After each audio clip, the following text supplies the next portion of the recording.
उखडले की नाही बघ बरं तुला आता. चला आता आपण याची चिकनची भाजी करायची आहे. खूप आग्रह होता कोंबडा दाखवा, त्यामुळे आता मी डायरेक्ट दाखवून भाजी करायची त्याची. नमस्कार, मी कुंतल पालवे रेसिपीमध्ये तुम्हा सर्वांचं स्वागत करते. तर आज आपण माझ्या मिस्टरांची फरमाईश आहे की चिकन सुक्का बनव. तर मी तुम्हाला आज चिकन सुक्का बनवणार, त्यासाठी तुम्हाला जे साहित्य लागणार ते सर्व साहित्य मी इथे दाखवते. तर आपण हे घेतलेले अर्धा किलो चिकन आहे. त्यानंतर धना पावडर, लाल तिखट, मीठ, आलं लसूण पेस्ट, गरम मसाला, चिकन मसाला, कांदा लसूण मसाला, हळद, कापून घेतलेली कोथिंबीर, कापून घेतलेला कांदा आणि हा टोमॅटो हा कापायचा बाकी आहे. तर आता आपण गॅस चालू करून कढई गरम करायला ठेवली होती. आपली कढई पण गरम झाली आहे. त्याच्यामध्ये तेल टाकून घ्यायचं आहे. तेल टाकल्याच्या नंतर आता आपल्याला हे चिकन धुवून शिजून घ्यायचं आहे. अगोदर शिजून घ्यायचं, त्यानंतर मग सर्व मसाले तयार करून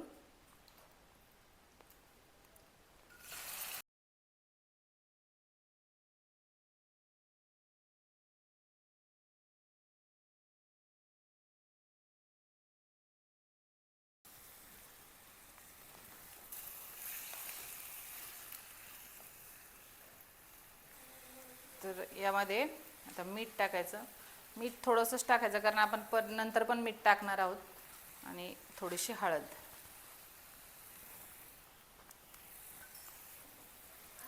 तर आपलं व्यवस्थित मीठ आणि हळद मिक्स झालेली यामध्ये. तर आता आपण याच्यामध्ये काय टाकणार, पाणी.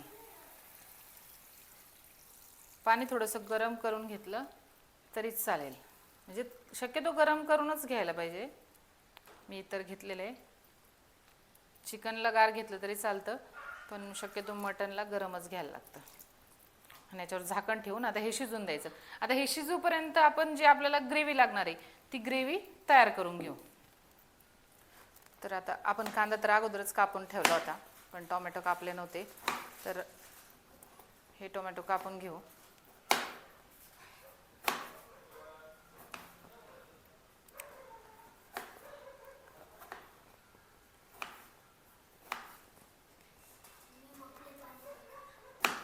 तर आता टोमॅटो कापून घ्यायचा आहे. मोठ्या आकारात कापला तरी चालतो, कारण आपल्याला त्याची पेस्टच बनवायची आणि मस्त छान अशी पेस्ट करायची, कारण जशी पेस्ट तेवढीच छान भाजी पण होते.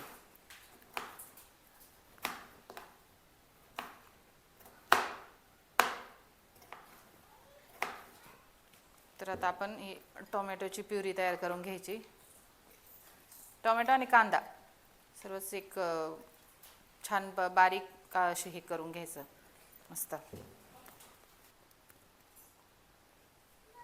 तर आता आपण हे शिजतंय तोपर्यंत आपली प्युरी तयार झालेली. तर आपण काय करू, मग आपला जो प्युरी केलेली आहे ती छान परतून घेऊया. आलं लसूण, तेल तापत आलंय की त्यामध्ये आलं लसूण पेस्ट टाकून घ्यायची.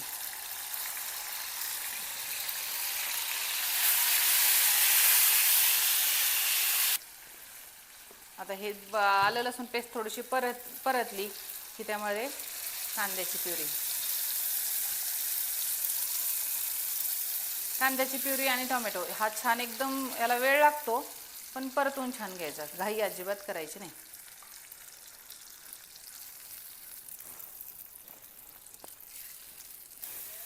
तर आता कांद्याची प्युरी परतत आली तर मी त्यामध्ये टोमॅटोची प्युरी पण टाकून घेतली सगळी.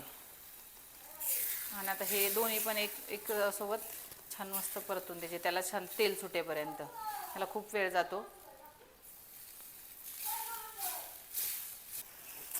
तर हे पहा, आपली प्युरी मस्त छान एकदम छान टेक्स्चर आलं आहे त्याला, थिकनेस वगैरे अशी झाल्याच्या नंतर त्यामध्ये सर्व मसाले टाकून घ्यायचेत आपण. तर आता आपण याच्यामध्ये मसाले टाकून घेऊ. तर आता थोडंसं आणखी ह्याला तेल सुटलं की मग हे समजून घ्यायचं की आपली प्युरी व्यवस्थित परतली गेली आहे. तर आता काय करायचं, हे छान मिक्स करून घ्यायचं तेल टाकलेलं, आणि त्यानंतर आपले सर्व मसाले त्यामध्ये टाकून घ्यायचे. तर सर्वात अगोदर आपण एक धना पावडर, 1 चमचा धना पावडर आहे. त्यानंतर लाल तिखट तुमच्या जसं तुम्हाला हवं आहे तसं मी अर्धा चमचा लाल तिखट टाकले, अगदी अर्धा चम्मचला पण कमी गरम मसाला, थोडीशी हळद, कारण आपण हळद अगोदर शिजायला पण टाकलेली, आणि हा कांदा लसूण मसाला हा थोडासा जास्त आवडतो आम्हाला, त्यामुळं हा मी दोन चमचे टाकलेत. त्यानंतर हा चिकन मसाला हा पूर्ण 1 चमचा. या मसाल्यामध्ये तुम्ही क्वांटिटी जसं तुम्हाला तिखट कमी जास्त हवं आहे त्यानुसार करू शकता. आमच्या घरी जास्त तिखट पण चालत नाही आणि जास्त मीडियम तेज लागतं आम्हाला सगळ्यांना. आणि महत्त्वाचं, मी तर खातच नाही त्यामुळे मला याची टेस्ट कळत नाही. तर आता हे सर्व हे झाल्याच्या नंतर, परतल्याच्या नंतर मसाले, नंतर थोडंसं मीठ आम्हाला कमी लागतं त्यामुळे मी थोडंसंच टाकलं. मीठ तुमच्या चवीनुसार तुम्ही टाकू शकता. मसाला हे अर्धा किलोचं चिकन आहे, त्यासाठी एवढं मसाल्याचं प्रमाण एकदम ठीक आहे. लहान मुलं असेल तरी पण चालतंय आणि आपल्यासारखं म्हणजे मोठे व्यक्ती असतील तरी चालते, त्यामुळं आम्हाला तर एवढंच लागतं प्रमाण.